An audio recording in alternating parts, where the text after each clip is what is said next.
Olá, igreja. Olá a todos. É muito bom estar novamente com vocês. E hoje nós vamos falar sobre o amor de Deus. Nós temos a ajuda de Luciano Subirá. Podemos ter diversas formas e graus de expressar o amor.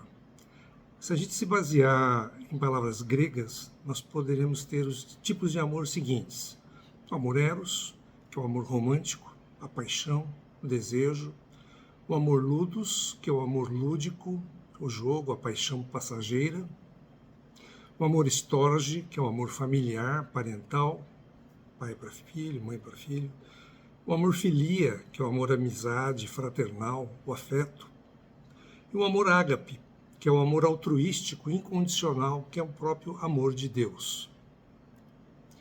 O amor de Deus é tão grande que João 3,16 nos diz: porque Deus amou o mundo de tal maneira que deu o seu Filho unigênito, seu único Filho, para que todo que nele crê não pereça, mas tenha a vida eterna.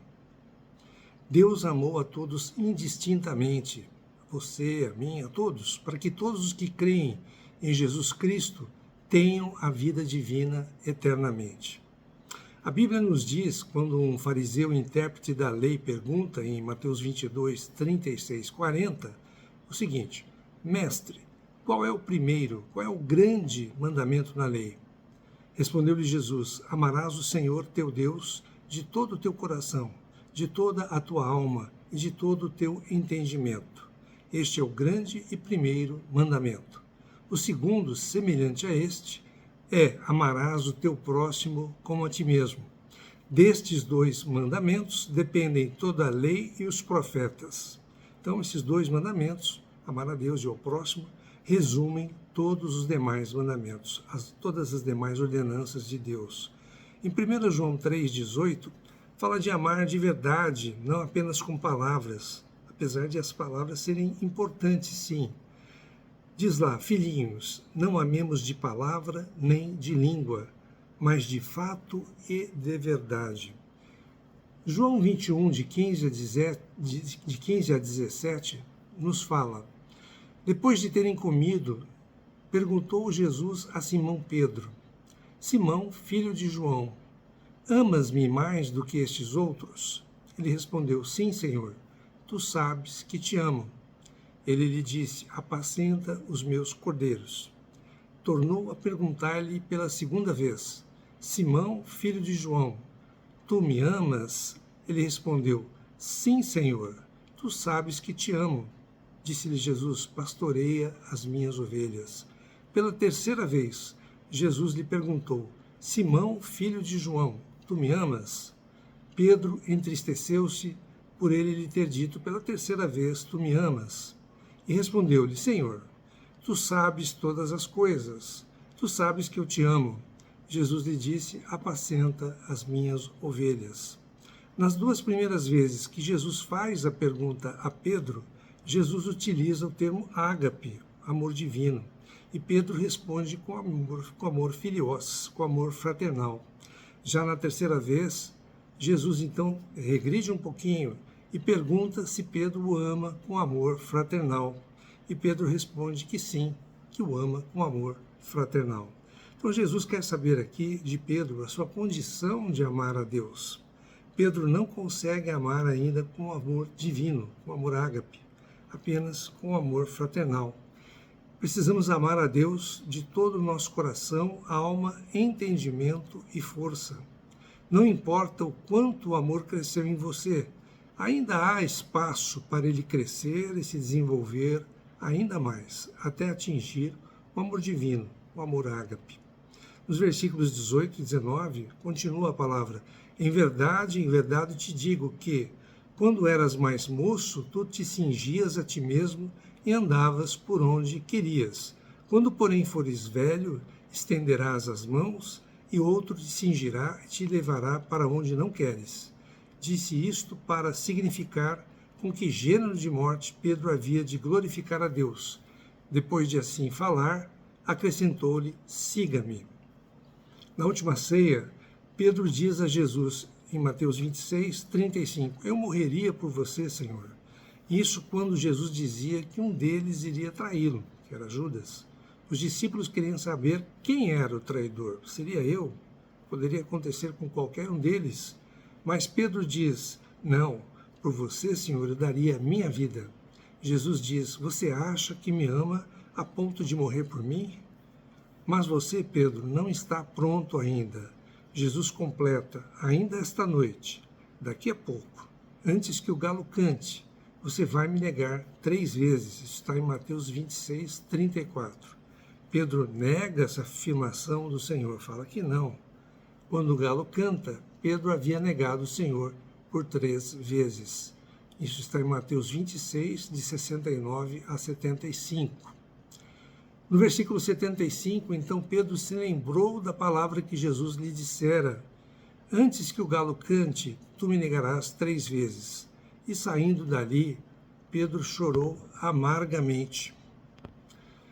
Pedro entrou numa crise profunda, se arrependeu amargamente.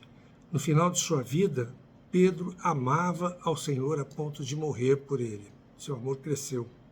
Quando Jesus ressuscitou e o anjo dá a notícia às mulheres, em Marcos 16, diz que a orientação do Senhor foi: ide e dizei aos discípulos e a Pedro, que irei adiante deles a Galiléia. Marcos 16, 7 está escrito, mas ide, dizei a seus discípulos e a Pedro, que ele vai adiante de vós para a Galiléia. Lá o vereis como ele vos disse. Por que a menção a Pedro? Ele era um dos discípulos. Talvez o Senhor tivesse em mente acolhê-lo ainda mais, pelo erro que ele tinha cometido por tê-lo negado. Pedro estava pescando quando Jesus apareceu a ele nessa ocasião. Pedro havia voltado à sua função, que era de pescar, quando o Senhor foi crucificado, e talvez tenha pensado que não tinha condições de continuar a ser um discípulo do Senhor, não reunia mais condições de seguir o Senhor. Em Mateus 21, de 1 a 14, estavam juntos do mar de Tiberíades Simão Pedro, Tomé, chamado Dídimo, Natanael, que era Caná da Galiléia, os filhos de Zebedeu e mais 2 dos seus discípulos tinham voltado a pescar. Mas, naquela noite, não apanharam nada. Ao clarear o dia, Jesus, que estava na praia, disse, lançai a rede à direita do barco, e achareis. De tantos peixes que acharam, não conseguiam puxar a rede. João disse a Pedro, é o Senhor. João reconheceu o Senhor que estava na praia. Pedro, então, lançou-se ao mar em direção ao Senhor. Jesus já preparava alguns peixes e havia pão, e pediu para trazerem alguns dos peixes que acabaram de apanhar. Então, Jesus sempre está adiante do que podemos fazer. Jesus disse para eles, vinde, comei. O Senhor não nos deixa faltar nada que é essencial para nós. Depois de ter ressuscitado, esta era a 3ª vez que Jesus se manifestava aos discípulos. Jesus, no final das perguntas que falamos, que se eu amava, disse para Pedro, segue-me. O Senhor nunca desistiu de Pedro, tinha planos ousados para Pedro. Pedro, que dizia que amava Jesus a ponto de morrer por ele, quando foi testado, negou o Senhor por 3 vezes. Mas Jesus olha para Pedro e diz que queria que ele soubesse com que tipo de morte ele iria glorificar o Senhor. Pedro seria, assim, um mártir do Evangelho, isso é o que transparecia. Tanto Jesus como Pedro estavam a ponto de mostrar a maior expressão do amor, que é morrer pelo outro. Ninguém tem maior amor do que esse, de dar a sua vida pelo outro. Isso está em João 15, 13 e 14, que diz, ninguém tem maior amor do que este, de dar a alguém a própria vida em favor dos seus amigos. Vós sois meus amigos, se fazeis o que eu vos mando. Hoje, Pedro, pode ser que o seu amor não seja tudo isso. Hoje, você tem por mim apenas o amor fraternal, mas o seu amor, o nosso amor, ainda irá crescer e chegará ao ponto onde você vai estar realmente preparado para morrer por mim. A tradição mostra que Pedro não apenas teria sido crucificado, mas sim de cabeça para baixo, pois não se achava digno de ser crucificado como o Senhor Jesus. A tradição cristã antiga relata repetidas vezes que Pedro morreu em Roma durante a perseguição encabeçada por Nero, possivelmente em 65 d.C. Jerônimo diz que Pedro foi crucificado com a cabeça para baixo e os pés para cima, a pedido dele mesmo, pedido de Pedro, porque, disse ele, era indigno de ser crucificado do mesmo modo e jeito como fora o Senhor. Isso está no livro dos Mártires de John Foxe. A morte na cruz era o pior tipo de morte no Império Romano, reservada apenas para os piores criminosos. Jesus diz a Pedro: você pode não estar preparado agora, mas ainda vai estar e vai me amar com um amor divino, amor ágape, a ponto de morrer por mim. Você não apenas vai falar que me ama, mas vai demonstrá-lo na prática. O amor não é apenas uma questão de palavras, embora a gente deva falar sim sobre o amor. O amor é representado por ações. As ações precisam demonstrar as nossas palavras e é preciso viver isso.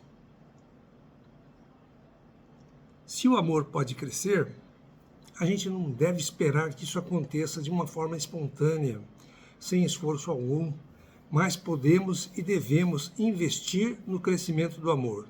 De que maneira a gente pode fazer isso? Olhando para os ensinos de Cristo, de Jesus Cristo, e praticando-os. Lucas 7, 47 e 48 nos fala da pecadora que ungiu os pés de Jesus com um unguento precioso em um vaso de alabastro. Nos diz que todos somos devedores. No versículo 47 diz: por isso te digo, perdoados lhe são os seus muitos pecados, porque ela muito amou. Mas aquele a quem pouco se perdoa, pouco ama. Então disse a mulher: perdoados são os teus pecados. Aquele a quem pouco é perdoado é porque pouco ama. Aquele a quem muito é perdoado é porque muito ama. Não se trata aqui de dizer que apenas os que pecaram muito é que podem perdoar mais. Não é isso. Mas sim que a nossa resposta de amor é proporcional ao nível de arrependimento que temos. Quanto maior o arrependimento, maior a nossa resposta de amor e gratidão ao Senhor. Paulo se declarava o pior de todos os pecadores. Então podemos ver que Paulo enxergou de maneira cabal a sua situação de devedor, de pecador, e teve um arrependimento genuíno. Quanto maior é a percepção da dívida que tínhamos com o Senhor, maior é a percepção do perdão que recebemos, ou seja, da nossa conta sendo paga pelo Senhor. Quanto maior é a consciência do perdão, maior é a nossa gratidão com relação ao pagamento da nossa dívida, dos nossos pecados pelo Senhor.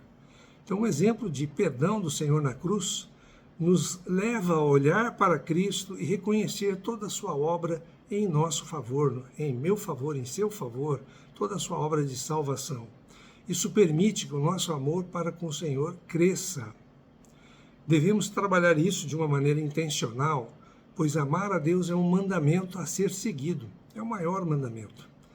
Deus acredita em você mais do que qualquer pessoa que você imagina, mais do que a sua família, mais do que a sua própria mãe. Ele vê o seu e o meu potencial e quer provocar uma resposta positiva em nossas vidas. Pedro falhou de maneira muito grave com Jesus. Ficou de fora do sinédrio quando Jesus foi preso, o negou 3 vezes. Mas Jesus agora olha para Pedro e diz: Pedro, você vai ser um líder da igreja e chegará ao ponto de morrer por mim.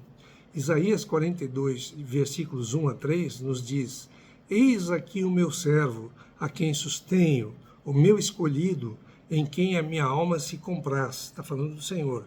Pus sobre ele o meu espírito, e ele promulgará o direito para os gentios. Não clamará, nem gritará, nem fará ouvir a sua voz na praça. Não esmagará a cana quebrada, nem apagará a torcida que fumega. O que quer dizer isso, né? Não apagará o pavio que fumega e nem esmagará a cana quebrada. O pavio, quando está fumegando, né? Quando ainda está saindo uma fumacinha dele, ele volta a acender. Agora, se for totalmente apagado, ele não volta a acender. A cana, se for apenas quebrada, ela volta a crescer, mas se for esmagada, não volta a crescer. Da mesma maneira, o Senhor conosco, Ele não esmaga a crana, Ele não apaga o nosso pavio. Pode ser que você tenha tropeçado um dia, tenha fugido, tenha negado o Senhor, mas Ele está olhando para você nesse momento e dizendo: eu acredito em você. Seu amor pode e vai crescer por mim. O Senhor não rouba de nós a esperança de sermos restaurados e de nos reerguermos novamente. A nossa resposta de amor ao Senhor se baseia em ações. Ele já está agindo em nós através do Espírito Santo. Marcos 12, de 28 a 31, diz que o principal de todos os mandamentos, como já mencionamos, é: ame o Senhor teu Deus de todo o teu coração, de toda a tua alma, de todo o teu entendimento e com toda a tua força. O segundo é: ame o teu próximo como você ama a ti mesmo. Então não há outro mandamento maior que estes dois. Esta pergunta foi feita pelos escribas quando estavam conversando com Jesus. Primeiro vem do grego protos, que quer dizer primeiro, ou principal. Se é o maior mandamento, o primeiro, então a gente deveria dar mais atenção a ele, deveríamos ensiná-lo mais. Em Deuteronômio 6,5, nós vemos 3 aspectos nesse sentido, e não 4, que fala de amar de coração, de alma e de força, em Deuteronômio 6,5. Já em Mateus 12, vemos também o entendimento, ou seja, amar com tudo que há em você e em mim. O primeiro mandamento não é amar a Deus apenas, mas amar a Deus com tudo o que você tem. Então, o primeiro lugar pertence sempre a Deus. Está em Mateus 10, de 37 a 39. Lucas 14, de 26 a 27, diz: se alguém vem a mim e não aborrece a seu pai e mãe, e mulher, e filhos, e irmãos e irmãs, e ainda a sua própria vida, não pode ser meu discípulo. E qualquer que não tomar a sua cruz e vier após mim, não pode ser meu discípulo. Ou seja, ou você coloca o Senhor em primeiro lugar, ou você não é discípulo do Senhor. Mateus 6, de 33 a 34, nos diz: buscai, pois, em primeiro lugar o seu reino e a sua justiça, e todas estas coisas vos serão acrescentadas. Portanto, não vos inquieteis com o dia de amanhã, pois o amanhã trará os seus cuidados. Basta o dia o seu próprio mal. Então, o fato de destacar o primeiro mandamento não anula os demais. Mas se você cumpre o primeiro, o maior mandamento, os demais já serão cumpridos. Então, o mandamento não é algo que você opta, não é opcional, é algo que você precisa fazer. Amar a Deus é o ponto de partida da nossa caminhada cristã. Muitas vezes as pessoas buscam a Deus com a motivação errada, buscam pelo que Ele pode oferecer, mas não buscam uma relação íntima com Deus. Em João 6, houve a multiplicação de pães e peixes, e a multidão ia atrás de Jesus pelo que ele podia oferecer, pelos pães e pelos peixes. As pessoas querem que o Senhor resolva os problemas delas apenas. Em João 6,35, Jesus diz: eu sou o pão da vida. O que vem a mim jamais terá fome, e o que crê em mim jamais terá sede. Ele está dizendo para nós: vocês devem buscar a minha pessoa, muito mais do que o pão, muito mais do que eu posso dar. A ceia do Senhor, que guardamos até os dias de hoje, é a ceia da aliança, um compromisso conosco. Buscar a pessoa de Cristo é a essência de todo o relacionamento com Deus. Ele não nos proporciona apenas a salvação, mas também a reconciliação com Deus. O propósito de existirmos é buscar a Deus. Deus é o foco. Então, se você não tem o foco em Deus, você está buscando de uma maneira errônea. O foco é Jesus Cristo. Todo o não cumprimento de um mandamento é um pecado. Se você ama a Deus, mas não de todo o seu coração, alma, entendimento e força, não está cumprindo corretamente este mandamento, ou seja, continua pecando. Não há como ter uma vida cristã adequada onde o centro da nossa vida não seja Jesus Cristo. Se ele não for o centro, você está pecando. Em Apocalipse, na igreja em Éfeso, Apocalipse 2, 4, 5, o Senhor diz: lembra-te de onde caíste e se arrependa. Isto com relação a perder o primeiro amor, como está na palavra. Deixar de amar o Senhor com amor total é pecado. Para consertar essa situação, o Senhor pede o nosso arrependimento e voltar à prática das primeiras obras, quando a gente amava o Senhor de todo o nosso entendimento, força, coração, de todo o nosso, realmente, de todo o nosso ser. Todo pecado tem consequência e precisa de uma atitude de arrependimento. Há consequências mais graves e menos graves. Desobedecer ao principal mandamento, que é amar a Deus, pode trazer graves consequências. 1 Coríntios 16, 22 diz: se alguém não ama o Senhor, se não ama Cristo, seja anátema. Maranata, que significa vem, Senhor.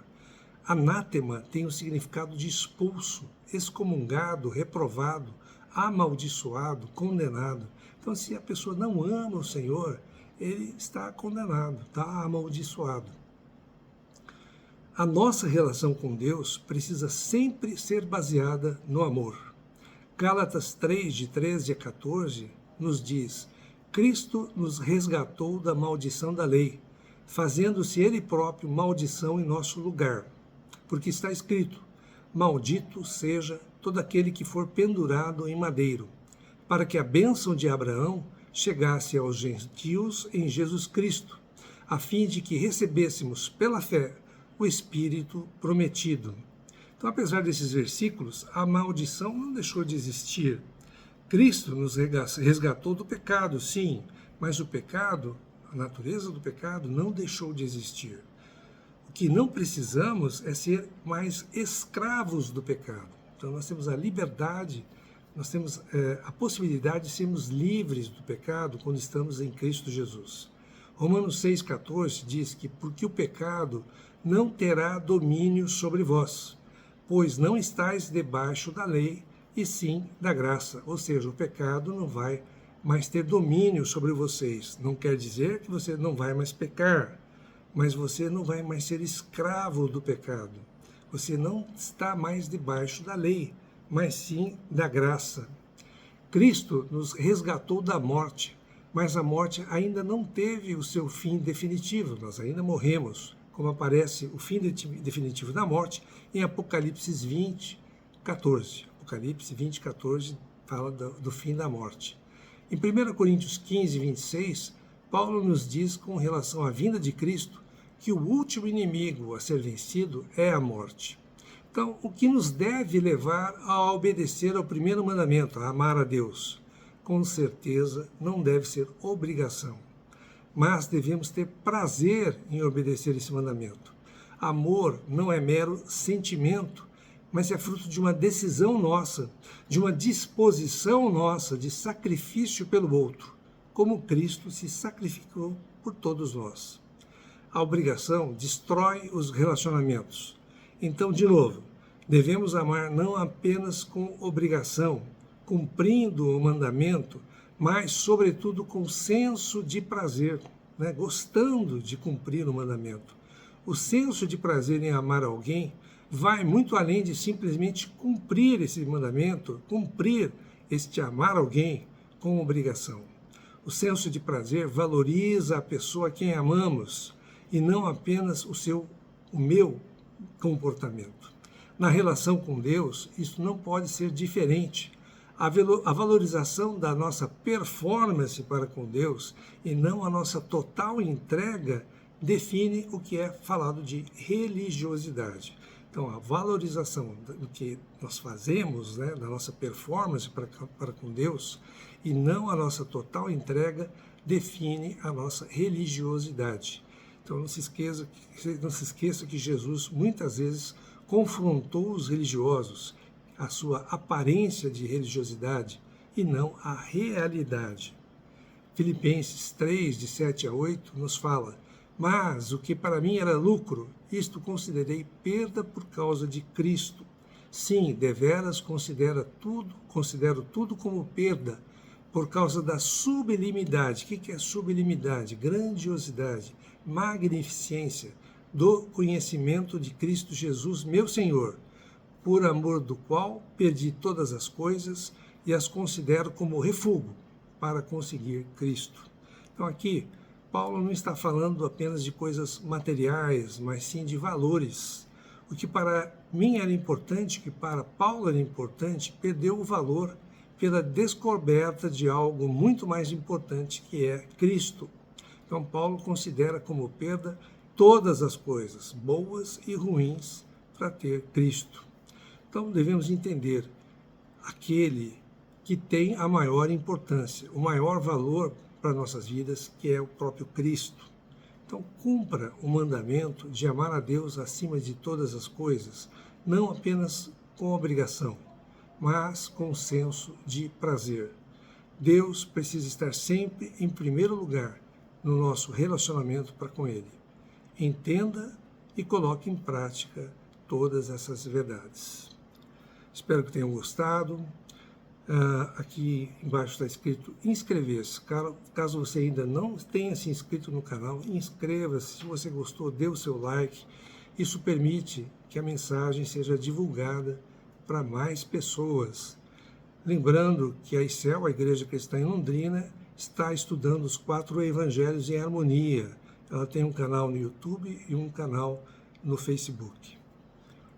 Desejamos a todos que amem ao Senhor realmente de todo o coração, de todo o entendimento, de toda a alma, de toda a força. Que nós possamos ser um com Ele, que o Espírito Santo possa agir em cada um de nós, que possamos crescer em vida, crescer no Espírito. Amém.